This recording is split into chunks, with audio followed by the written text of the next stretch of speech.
Hi everyone! Welcome to this new tutorial about sanding putty with Garuda. We are very excited to finally show you the latest addition to the coarse sanding range of Kovacs, Garuda.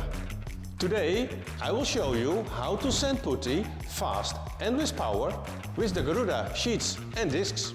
Garuda grains have been built for cutting power, speed and aggressive sanding in the preparation process. This will give you the ultimate quick result when sanding down putty.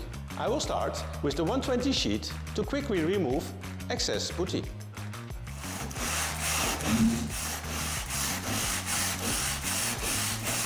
There's no need to apply too much pressure. Let the abrasive do the work. You will feel the cutting power right away. For the next step in this putty sanding process, I'm taking the 180 discs. We are blending the edges and smoothing the putty to create the perfect preparation for primer in no time. As you can see, our surface is fully prepped for the next step. Garuda fills in the missing link in our coarse grit range. With Garuda we can finally offer you the right solution for fast, aggressive sanding where you've been waiting for.